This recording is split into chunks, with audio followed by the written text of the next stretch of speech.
The U.S. Career Institute says that remote workers in the U.S. save an average of 55 minutes every day by not having to commute to work. Yeah, that's hell of time. It's a lot of time saved. So, is working remotely worth it? Let's talk about it.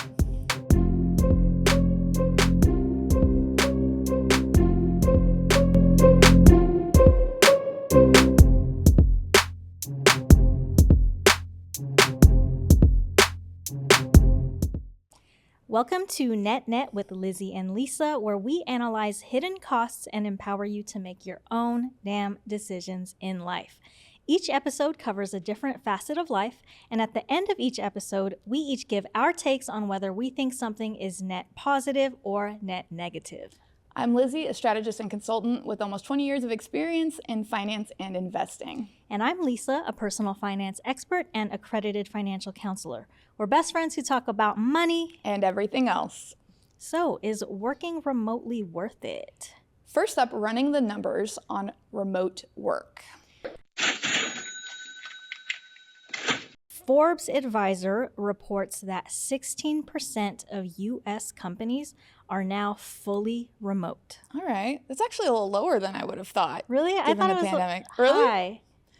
I guess there's a lot of like small businesses too. Where it's, easier to be fully makes remote. Sense. Yeah.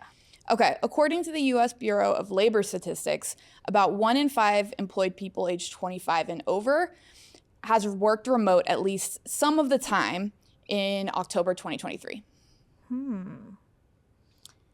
The U.S. Career Institute says over 95% of workers want some form of working from home. All right, so everybody wants it, but only a fraction are getting it. Yeah. Okay. The U.S. Career Institute also says that 63% of surveyed people said that having remote work is one of the most important aspects of a job. It ranks above salary, having a good boss, having a healthy company culture, and several other factors. Yeah, so people care about it even more than what they're getting paid. This is important. Yeah. In 2023, Yelp, which is a company that is committed to fully remote work, they saw a 183% year-over-year increase in the views to their Yelp careers page. So people looking for a job at Yelp. So even though this is just one company, it seems like people are seeking out jobs that have remote work as a component. Yeah. We know how job seekers and employees feel, but what about executives? OpenVPN says that 73% of executives in IT believe that remote workers pose a greater risk than on-site employees. Well, I believe it. IT is like security, cybersecurity. Yeah, for sure. Yeah. Well, we know there's more to life than numbers and statistics, so let's talk about it. Remote work. Remote work. Is it worth it?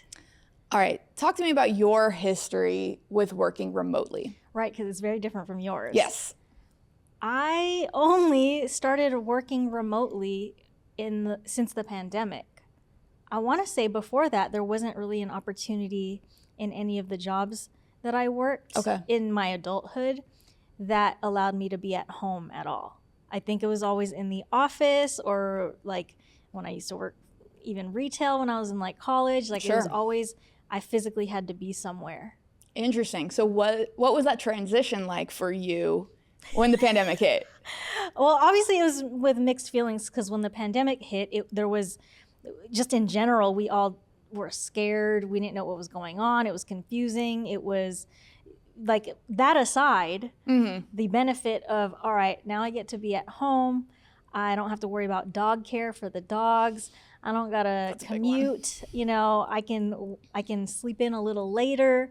Like, all these added benefits to working from home instead of going to an office were nice. I'm not gonna lie. I feel like your experience is probably similar to a lot of people that had worked in an office for most of their career and then had that really swift transition with all of this other stuff mixed in there. Yeah. So there's this fear, you're socially isolated. So that kind of mixes up into your experience with remote work and kind of colors your perspective on it, I think. Also, when that all happened, I happened to be 1 year into living into my new place that has just extra space. Like, I have an extra office space that's separate from my bedroom, separate from the living room. Like I have a whole dedicated space. And I know that was a tough thing for some people in the pandemic, is like not having the space for your remote work, like your office. So I have a kind of funny point on that. My experience with remote work is very different. So I have worked remote most of my life. My very first like professional job, I started when I was 18, and I worked in an office a few days a week, and then remote part of that time because we were just a small team.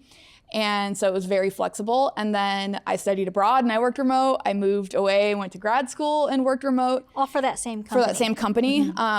There were different spurts where we had an office, but it's an expense, an overhead expense for such a small team. And at a certain point, our second employee, she just got so comfortable with working remote that she never came in. Like maybe once a year we'd see her. So it became an option. And so there were several years at that company where we were remote. And even when we did come into the office, I could be like, hey, I'm not coming in today. But there was always an office.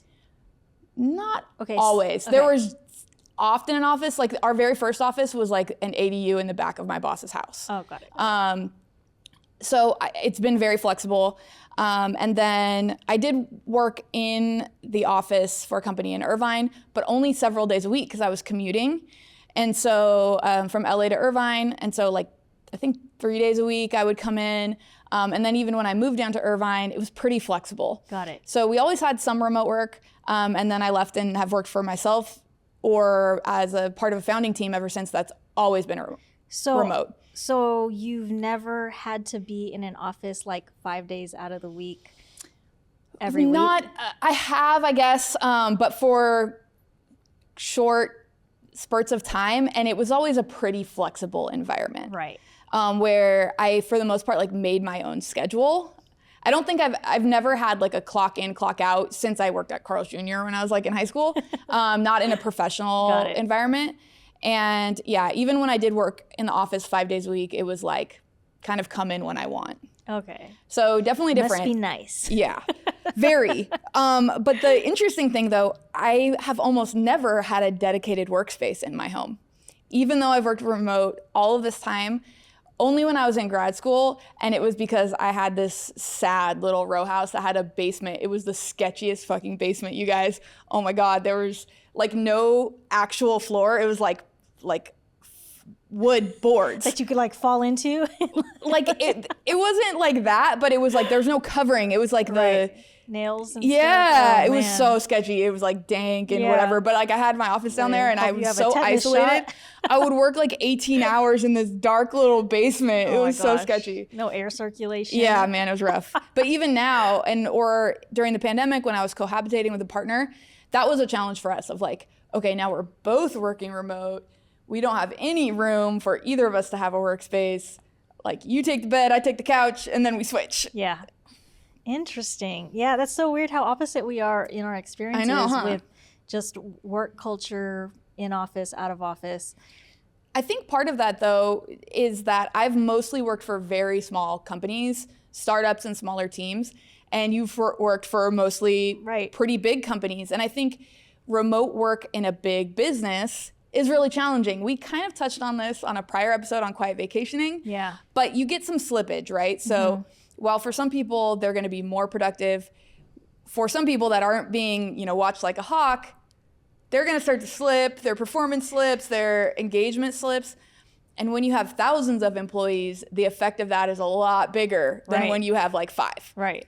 Yeah, so my first job, full-time role out of college, out of grad school, was at Fox Sports, so like the broadcasting network. And I don't think my particular role needed to be in office. It was computer work, it was contracts, it was calling people. For the extent that you got to be with your colleagues and, to ask someone a quick question, and like go to their desk and ask them a question, like that was probably the biggest benefit. And obviously like team meetings are different when you're in person.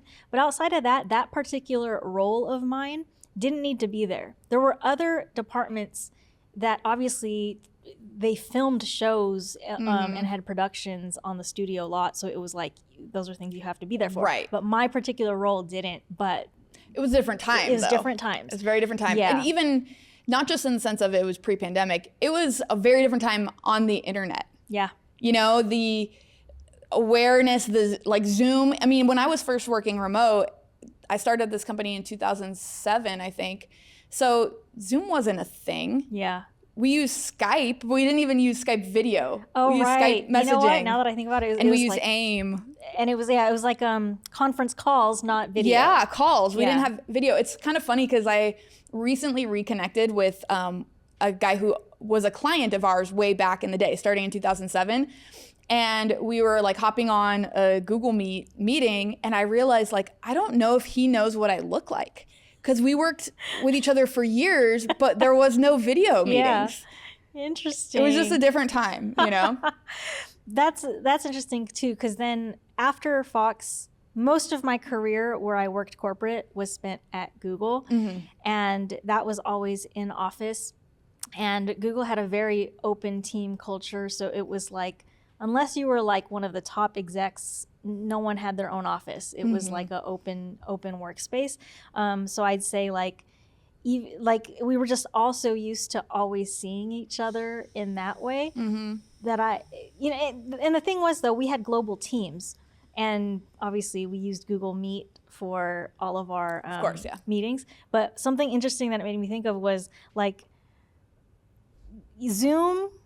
Like, man, if you had invested in Zoom pre-pandemic, wild. But Google Meet, we used to use that all the time for meetings, especially with all our counterparts in other places, in other geographies. But like Google Meet didn't have that many features. It worked until like pandemic happened, and all of a sudden they started working on those features, and now it like works just as great. Now I prefer it. You over Zoom? Yeah, I use it instead of Zoom. And it's one because it's free. Yeah. But also it's more seamless for me. I don't know if it's the same for like people that don't use G Suite. So for like clients and stuff, but I prefer it. I use it, and we have both in our company, but I use G. Just to go down this Google rabbit hole a little bit more, something I always appreciated at Google, because prior to working at Google, where I worked, we used Microsoft Office Suite, and that was like where we did email and stuff, and obviously used Microsoft Word and all that. Yeah. Okay, now they have like Teams and all this collaborative work stuff, but before they didn't. Yeah. So when I moved from that world to the Google world, where you can collaborate on a document and work on it at the same time, right? Like in that stuff, I think Google was ahead of its time in things like that, and now there's so many digital online workspaces where you can run companies, even small businesses, like where you can run companies from anywhere, because there's project management software, there's collaborative software, it's all in the cloud. Absolutely. And I don't think this remote work environment we have today would exist without all of those technological innovations. Yeah, it's a game changer. I am navigating now, I'm so almost native to Google Docs, Google Sheets, Drive, everything. And several of my coworkers have always used Outlook and all that, and trying to educate them and shift their mindset of like, this is all cloud-based, everything is shared, everything's collaborative. It's an uphill battle. Outlook was what I meant to say earlier. I got you. I've like erased it from my memory because I hated it. Yeah, but okay, so what are the costs? Let's talk about the costs of working remotely. Yeah. So I think there's been interesting studies. Some show that workers are more productive and certainly more satisfied, and there's like correlation between satisfaction and engagement and productivity. But I think the obvious cost, hypothetically, that you might presume is that people are fucking around. Yeah. They're not as engaged, they're not working as much. But sometimes it's not intentionally. Sometimes they're less able to focus because they have kids, or there's animals around, and there's like people ringing the doorbell. For sure. There's gardeners outside. Like there's distractions. For sure. And that's why I think a lot of employers don't like it, or some will be adamant, like you cannot work remote if you have kids at home. Yeah. Right? Like they'll try to enforce things like that. I actually found in the beginning like the opposite. Before, because I hadn't worked in like a big corporate environment, back when I was in that like basement office, I was so conscientious about any time I stepped away for like 10 minutes to go like switch my laundry or take a break that I overworked. And I think that's a common thing too. You bring your work home with you. There aren't a lot of boundaries. You're checking email all the time. I would like sit on the couch in the evening because I'm like, all right, nothing else to do, might as well. So I think that can go both ways. Yeah. So maybe, I don't know, maybe it's because they gave us guidance, or maybe this was around the time of my own like self-awareness, mindfulness journey. But once I started working remotely, I made it a point to do all the things they said, which were like have a clear start and end time to your day. Like don't, like have dedicated area or dedicated areas for work. Like don't bring it to the couch or to your bed or whatever, which is interesting because when I didn't work remote, this was pre-pandemic, and I worked overtime and I worked at home, I would do that. I'd work all over the place. But when it came to the pandemic, I did my best to like stay in one area, unless I was like, I really wanted to go fold my laundry at the same time or something. Yeah. So that's interesting that it was easier for you. I think because I was earlier in the game, it was a challenge. And then it wasn't until later that I did work in a more corporate environment and I realized like people are fucking around when they're in the office. Yeah. Like, you know, like a lot of time is wasted. That's not an excuse, but it's just, I gave myself a little more grace. Yeah. Of like, I know what I'm getting done. And over time, my mindset shifted of it's not about time. Yeah. It's about like, value and what you're accomplishing. So productivity can be a cost. Yes. Because of distractions or because people fuck around. Yep. Something else that I just thought of as a big cost, well, I guess you can have this in the office too, but ergonomics. Yeah, for sure. Are you in a healthy environment, physically for like is working? Your computer chair at home, your desk, your lighting the same as like an office environment where, they've put some thought into how? I think that assumes they've put some thought into it. I I do think you're a little biased because you worked at Google. You're right, I think that's a unique experience. And it's interesting, places like Google, I think Google was kind of the trendsetter in this, put so much effort and money into their offices and the experience in their office, paid meal or, free meals for employees and stuff. I know, to keep them there more. Right.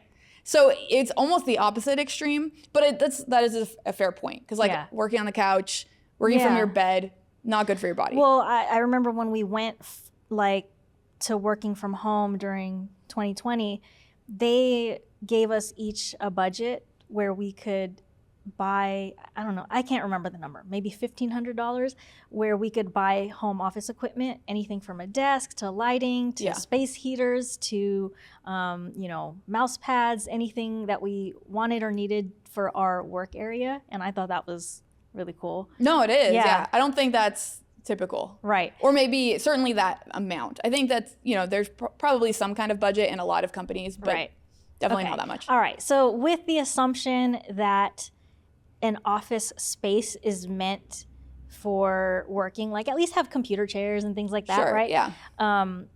I guess that's why I saw it as maybe a cost at home if you don't have those things. Agreed. No, agreed. And I also think just getting up in the office, get up to go to a meeting, get up to chat with a coworker. Like I think it's easier to be sedentary potentially when you're by yourself and you're working at home. Yeah, that's true. Internet connection is another one. Internet connection. So oh my gosh, I used to struggle so much with like these home internet companies because every time like I moved into a new place, like internet would be cool, and then all of a sudden like it'd be spotty, and it's like I'm already paying for the highest package to get the most bandwidth, and I'm like, what else can I do to give, like, how do I get commercial grade internet? And like during the pandemic, like I think a lot of people faced that, but I had that too, where it was like, we're trying to work from home, but we're getting dropped off of these video calls because of our home internet is not good enough. For real. I've had that experience as well. Two specific examples. One was trying to download this massive data set. It was like 52 gigs or something. And it just didn't happen on my home. Like, it was never going to happen. And at the time, I did use a co-working place. So I would have to do that there, or at certain points, and this is something I had to do every month to update this data set. This was just a couple years ago. And so eventually I had to ask someone else on my team to do it because it just didn't work. But another one is more recently. I went and was visiting with someone up in like a remote area of Northern California, and they had Wi-Fi, and it was just, might as well have been non-existent. I was there for a week, and so like I was under the assumption I was gonna be able to work as usual. That was not the case.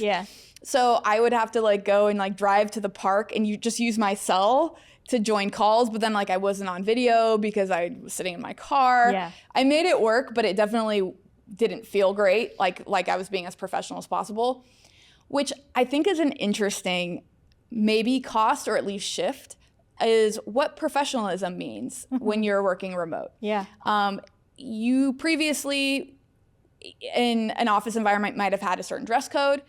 Sometimes that shifted when you went remote, or did it really? Are you business on top and sweatpants on the bottom? You got to see a glimpse into people's homes, right? Like all of these different elements, the distractions, you hear the dog in the background. Like I know every one of my coworkers who has a dog now. Like I never would have known that before. So I don't know if that's a cost necessarily. I think it would be both a benefit and a cost. But definitely a shift.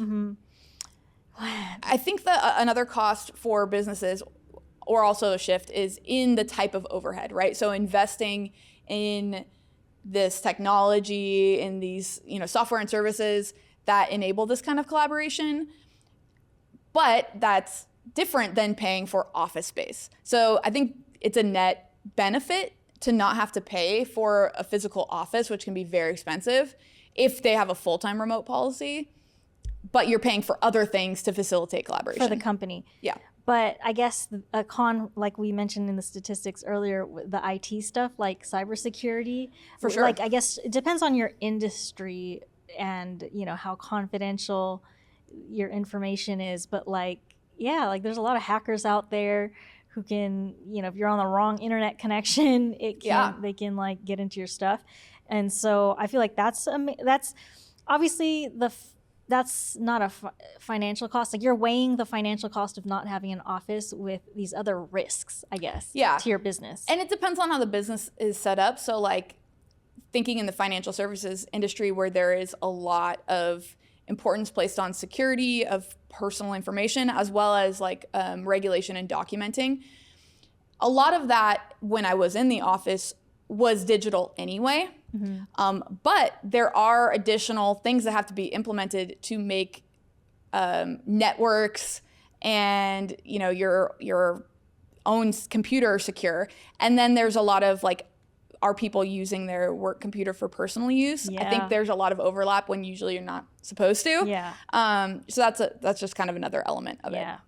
I mean, it could just be as simple as like someone in your household seeing over your shoulder of what you're working on, like proprietary information. But I mean, most times they're not gonna be able to do anything with that like material, but that's still it is definitely a risk.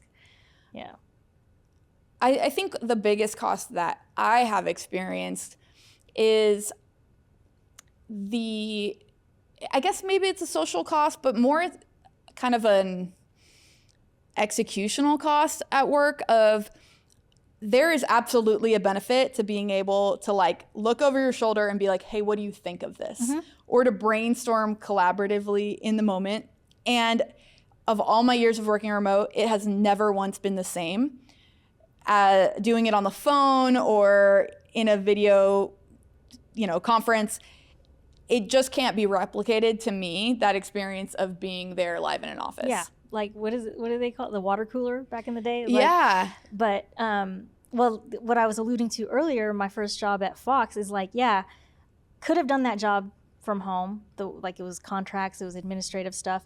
But literally like me and my cubicle mate, like my neighbor, like literally just to mess around with each other would be like throwing candy wrappers at each other, you know, like to kind of break up the day, break up the monotony, but like still get our work done, but have that camaraderie in a sense that you don't really get when you're, I mean, you can get that, you know, pinging people, but it's not the same. It's not the same, especially if you don't start out meeting in person. Yeah. Like if you're only digital, that can be really hard to build. And there's a couple costs to it. One is just that social camaraderie, that engagement, that feeling of liking the people you work with, which is huge. But that also makes it harder to trust the people you work with. Yes. And that can work its way into actual work conflicts. You don't have that baseline, the same respect and like amiability with each other that you might have in the office. It's also like kind of Twitter fingers, like you're protected by not having to see them in person. Yeah. And then I think there's like a creativity, innovation aspect as well. Like it's just harder. You're more isolated, you're more in a silo. So it's harder to get like cross-functional collaboration and innovation.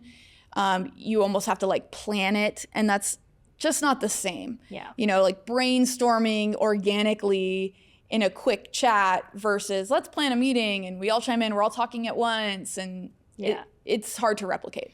Well, I had a friend this past week just go to a team offsite. She works remotely from her team.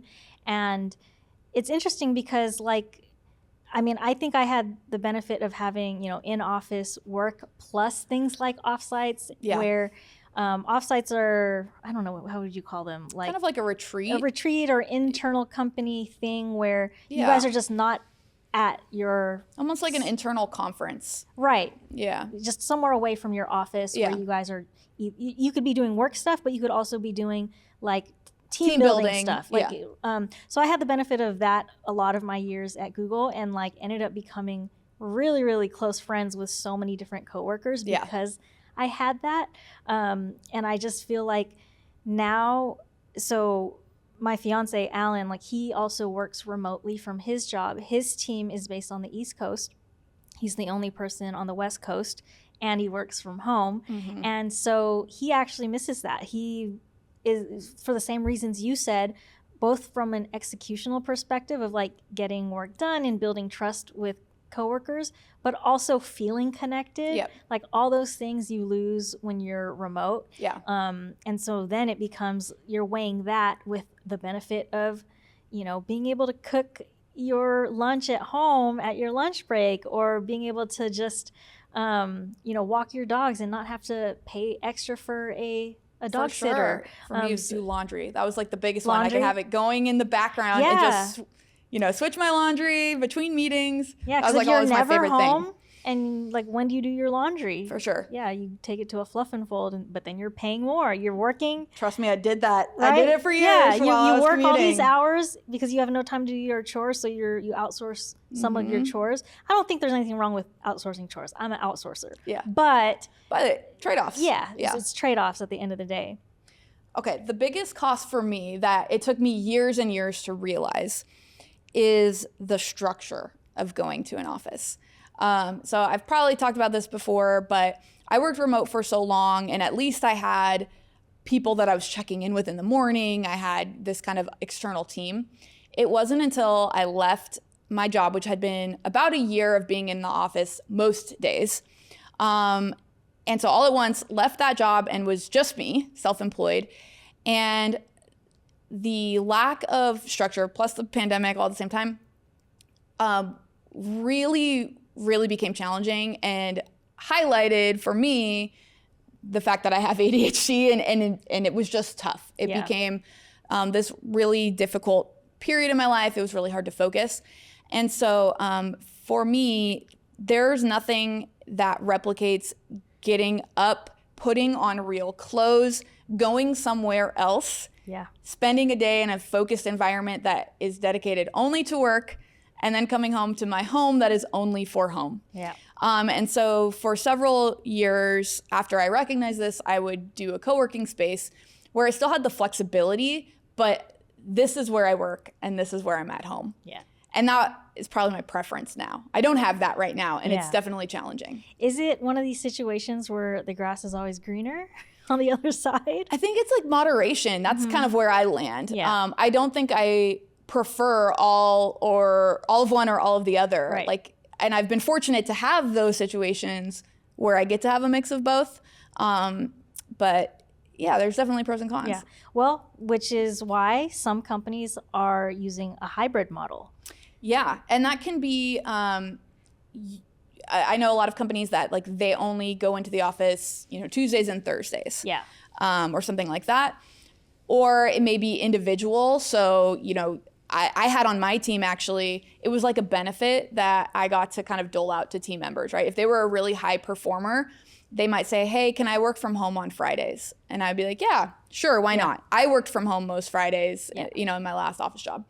And so there's kind of that perk where you get some flexibility. Yeah. And there's different ways that it operates, and it can potentially save some expenses for the business and balance those different things out. What are your thoughts? Yeah, I think it's a cool model. I was leaving my corporate job, so I think they were incorporating a new hybrid model, or like thinking about it or talking about it as I was on the outs. So I never, after the pandemic, I never went back into the office. And so I've been working from home ever since for myself now. But I do like that they're playing, like different companies are playing around with different models, because there's obviously pros and cons. And I think, like, what was the stat? 95% of people would like some type of remote work option. That doesn't mean 95% of people want fully remote work all the time. Sure. But the option, so that they don't have to think about being in the office 40, 50, 60 hours a week every week their entire lives. So I like that they're thinking about different ways to do it. But something that came up when they first started discussing it was, okay, do we do like Tuesday, Thursdays in office and then work from home the other days? Or if you let people individually work from home, it kind of defeats the purpose of like the camaraderie part of it. Yeah, depending on how many people, the days they choose, right? Yeah, the days they choose. Like you just go, like if it was me and if it was a company like Google, like, cool, I would like to go into work so I could eat free lunch, sure. Or like they also had a nice gym there. Right. There's things I would have liked to go in Which for. is the purpose of those benefits. They want you there. Right. So I could see why you said earlier from a company perspective, like now you don't have to give as much of these benefits. Yeah. You're weighing the cost. Yeah, even something as simple as electricity. Yeah. Right. Something related to that too, that I think is a major cost, and I don't know who this negatively impacts more, the employee or the employer or both, but work culture. Yeah. So something that I used to do, and again, I know this is unique and sure, I'm biased. I'm wearing one of my old YouTube shirts. I used to work at YouTube. Google owns YouTube. But we used to make YouTube videos in the office, not like every day or anything, but like when there would be an offsite or a big team meeting or a team conference, like, or there would be like a yearly video contest where every team at the company would submit a video according to a prompt. Like we would be filming videos like in the YouTube space, in the office, and it was so fun. Like it was just an extra perk of the job. Like it feels, you could say that it was more work, but it definitely made me feel more connected to coworkers as friends, who I'm still friends with now for sure, outside of work, but also connected for the same reason you said. It's easier to work with people that you like, because you know that if you need something from them, you need a lawyer to review your contract, you know that they'll be on top of it because they respect you, you respect them, versus someone you don't know at all, you've never met. And so it's so easy for them to be like, I'm not going to do that this week. It'll take me 2 weeks and I'll get it back to you. For sure. Right? Like, so there's a lot of those trade-offs, and there's politics. It's work. Yeah. I used to hate hearing about work politics and things like that, and like how it's a game that you have to navigate. But played right, it's not that bad. Like there's actual benefit to true human connection. Just relationships, just like anything else. And I think even though that particular example with YouTube is unique, things like that exist in all company cultures, right? Even if it's just like a birthday celebration, a pizza or party, like a holiday party, or Yeah. things like that that are a little moment to not be worker bees and just be humans and connect. And that's really hard to replicate outside of the office. Or to your point about offsites or retreats, it becomes a huge expense. Yeah. So instead of, having this day to day, you're bringing people in from all over once and twice a year to meet in person and mingle and all of that. Yeah. It's as simple as as like when you're in person, and if you and I, Liz, are both trying to talk at the same time, and we're both like about to be like, right, right, It's the worst. And then there's like a little lag in the yeah, video. so that can happen in person, sure, but like that'll get resolved in like half a second. When you're on Zoom and that keeps happening.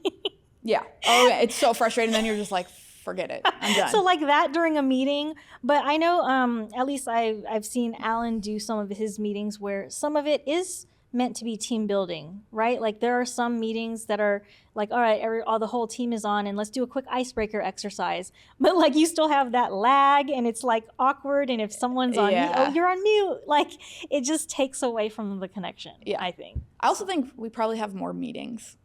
Now that. Yeah. I think maybe it depends on the company and industry. It's just easy to be like, oh, let's just hop on real quick. And it's like, no. Yeah, no, let's not hop on. Let's not hop on. Yeah. Well, this, as to your point earlier, like if it's a really quick question and you can just go to someone's desk or you see them at, you both are having lunch and you walk by each other, you can ask the quick question. Otherwise, you're like, hey, can I put time on your calendar? Right. Yeah. Annoying. So very annoying. Yeah. All right. So we talked a lot about various costs. What about cost? The benefit. Yeah. So financial benefits. Well, this isn't a financial one, but one that's top of mind for me. Not me personally, but I was just thinking of is the geographic benefits. Oh, yeah. So like during the pandemic, for example, a lot of people were able to move out of the city to places they truly wanted to live. Maybe they felt they had a better quality of life. They were closer to family. They weren't bound to specific cities where their office was, and they're able to have a little bit more control over their life. And I think that also had maybe a ripple effect of like less traffic in cities and, just kind of shifted the dynamics of where people want to live. And I think that's a big benefit of remote work. That's what I thought until about this year, 2024. I felt like traffic just came right back. Yeah, also LA. Like, are people working from home? Like, why are there still so many cars out here? Yeah. But no, that is a good point.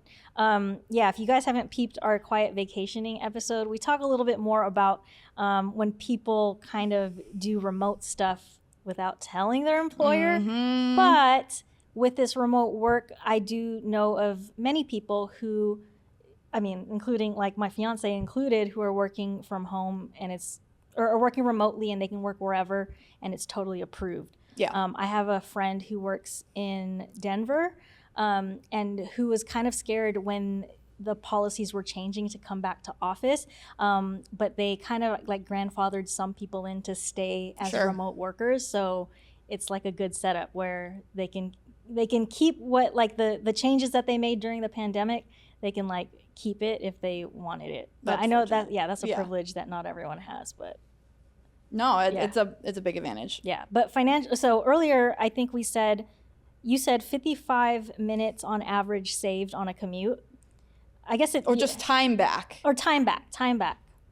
Oh, yeah. No, commute. From commute. Okay. Yeah. So you get a lot of time back if you don't have to drive or walk or use transportation to get to work.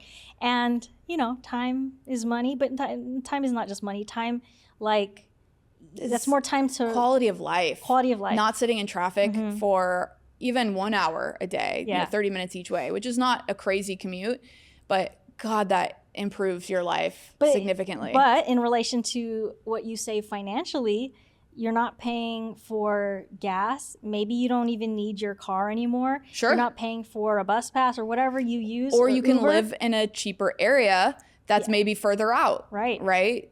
Typically, if you're, trying to live in the city, it's more congested, rent is higher, or mortgages are higher. You can maybe own a home somewhere else. Yeah. Because you don't have to then have a 2-hour commute. Yeah. Or whatever that might be. So I think there are cost savings on cost savings.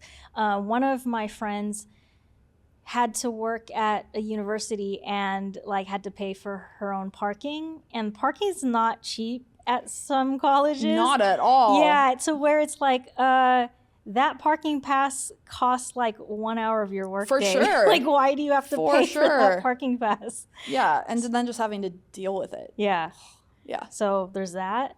I guess we've been talking everything mostly on the individual level, a little bit on the company level, but do you think there's a benefit to society if more people don't have to commute or transport themselves to work? I do. Yeah, I think it's part of a larger shift that we've seen culturally in re-examining capitalism and not necessarily completely rejecting it, but pushing for a little bit more balance and wellness and recognizing the connection between satisfaction, health, and productivity, right? So even if you want to be like a little bit sinister about it, it's actually beneficial to your bottom line for people to be happier and healthier. Yeah. And so I think it's part of that, and yeah, contributes to like a healthier culture and society overall, in my opinion. Yeah. I guess when I think of that, I agree with you completely. I just keep going back to our quiet vacationing episode where we talked a little bit more about like there are downsides, I For think, sure. even on like a more societal level, because I guess companies will succeed. I think companies will succeed a lot better if their employees have some loyalty and respect for the company. And I guess you could have that. Now I'm changing my mind as I speak. I think you can have that when you have a fully remote company because your employees will I think it want to depends. be I think there. it depends on the employee and the like social mindset, right? So this is my own like hypothesis. Yeah. I think there are some employees who are going to feel grateful or be more loyal because they get the opportunity to have flexibility, right? And among maybe other things, other benefits. And so they won't necessarily take that for granted. I think other people may feel entitled to that.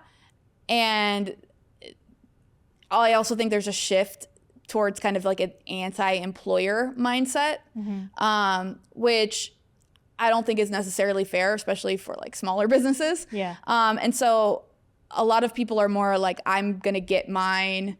I'm going to do what's best for me regardless, which isn't necessarily wrong, but definitely doesn't promote loyalty. And that's a fine line, right? Yeah. You don't want blind loyalty, but it's like, it has to be a symbiotic relationship. Yeah. Have you, this is a sidebar, but have you ever watched Severance or heard about the show on Apple TV? I don't think so. Maybe not. Well, if any of you guys have seen it that are listening to this, like, I think that is like a great show to watch. I don't want to spoil it, but it has to do with like work and then like life outside of work. Yeah. Interesting. Yeah. Something you said made me think, there is also an element of the concept of remote work that is a privilege in and of itself, right? There are so many professions, especially more working class professions, and like kind of hard labor professions that's not even an option or a possibility. Right. And so I'm sure if there are listeners who are hearing this that, you know, that applies to them, it's kind of a silly proposition anyway to be debated, you know, thinking of like my dad who owns a construction business and like some of his workers work 7 days a week, you know, physical labor. It's like, like I wish I could. That's nice. That's silly. So I think we have to acknowledge that as well. Yeah. All right. One more stat that we didn't mention at the beginning was on what people are doing while they're working from home. Yeah. Because you alluded to laundry a couple times. I mentioned being able to cook your own lunch at home. But the most common activity that Americans do while working from home is, what do you think? Well, I see it right here. So BSing, but specifically scrolling on social media. yeah, but I guess my counterpoint would be people do that at work too. True. In my experience, I've never been in an office where people. You don't think it's easier to do when no one's watching, like passing by your desk? And It is, but I think people are going to do that regardless. I guess it depends on your job's culture and your office culture. Yeah, because sure. I'm sure I've worked in some offices where like no one would do it because if the boss comes by, like, Yeah. you know, we gotta like act like we're working. But then other places where it's like, no, everyone respects you and knows you're gonna get your work done. So who cares if you're True. checking social media? Interesting. But yeah, I mean, another potential. We mentioned that earlier, but that's a potential cost for the employer. I just thought of another one thinking of that kind of relationship with your boss. I think it can be harder for people to get mentorship or, you know, learn other skills or, you know, kind of extend beyond their own role if they're working remotely. It can change your dynamic with your boss or your supervisor, whoever you report to. And definitely, I think, make our onboarding a lot more difficult. To jump into a team that's fully functional and remote is kind of a lot, and not have like hands-on training. Yeah. And sometimes that comes with other costs of like putting money into that Yeah. training and all of those other ways to develop culture. Yeah. I had one and I cannot think of You what it was. can't think of it? I know it's gonna All right, bug I'm going me. to 20 cents if you can't think of it. I can't think of it. I had it and I'm like keep forgetting it. All right, 20 cents? 20 cents. 20 cents is the segment of the show where both Lizzy and myself, Lissa, each get 60 seconds to give our 2 cents on today's topic, whether it is a net positive or a net negative on remote work. Where does 20 cents come from? Because you get the opinion of 2 dimes, y'all. 2 dimes. 2 dimes. All right, Liz, you're up first. I think I know what you're going to say, but is remote work worth it? All right. So I've worked remote most of my career. I am at a place, though, where I don't prefer being fully remote. Even though currently I am, I know that it's not the optimal situation for me. My real answer is a hybrid. I don't think all in or all out is the right way. Yeah. I would prefer to be either in an office with flexibility or remote but have co-working. Mm-hmm. That's kind of my real answer. So I guess I will say net positive. Okay. But y'all know That's what okay. it really is. Yeah, net positive. neutral. It could be nuanced, but you know, on this show, we have to give it we gotta give one. positive or negative. Yeah, that's it. That's what All I right. got. What about net you? positive for you. All right, for me, net positive also, because I don't know if this is just like trauma from past days, but I feel like if I say negative on remote work, that like I'm going to have to be in the office 5 days a week, every week. Like, I don't want to commit to that. I want options. So that said, I will say, even though I'm net positive on remote work, I've had to, as a self-employed person too, I've had to create spaces where I can be with people physically, or even if it is a Zoom, like meeting with other people and connecting with people, like I have to go out of my way to do that. Like mastermind groups, like in-person trainings and workshops and classes. I go to Toastmasters once a week, which is great, you know, in-person connection with people. So net positive on remote work, but it is tough. It can be tough. I just remembered. All right, I just go ahead. remembered. Cool. My last cost is Yeah. a social cost, not the cost of isolation, the effect on your relationship. Oh, yeah. If you both work remote, it can be challenging. Sometimes y'all need space. So Also, remember that. But the other thing is, it's funny that you say if you're give a certain position, the opposite's going to happen. Because that's been happening to me, y'all. I keep telling you what I think about a certain topic on this episode. You're and gonna then do the life opposite? happens and I go the exact opposite way. on your first note, so Alan and I, the way we set up our desks, we're kind of next to each other, and I rarely have meetings, so we don't get in each other's way, so I'll just have my headphones on. But I used to always just like blurt out stuff to him, and I wouldn't know he's on a meeting or, and he needs to focus on his job. He can't just answer my questions every hour. So I've had to learn to like, try to get his attention first or just wait till there's a moment. But we found these things, we haven't bought them yet. There's like these lights you can buy on Amazon or somewhere where you can like tap it where it says like in a meeting or on air, you're busy right now, and then turn it off when you're not. Oh, that's cute. So we're thinking of getting that so we could actually see each other's status. Do you think you get more sick of each other being around each other all day, or because you're not actually interacting much? Yeah, I don't think so. Okay. Yeah, maybe he's sick of me, but I think it's fine. All right. Yeah. Not at all. Okay. But all right. Well, we are both net positive on remote work, but this is what we think right now at this moment in time. Can't no one make that decision but you. What do you think? Is working remotely worth it? Hit us up. Let us know what you think. DM us on Instagram at NetNetPodcast or email us at hi@netnetpodcast.com. And if you want to follow us individually, here's where you can find us. I'm at Wealth for Women of Color on TikTok, YouTube, and Instagram. And you can follow me at live_well_Lizzy on Instagram and TikTok. All references, statistics, and resources mentioned can be found in our show notes. This podcast is for educational, informational, and entertainment purposes only and should not be constituted as financial advice. Remember to always do your own research, consult a professional as needed, and feel empowered to make your own damn decisions.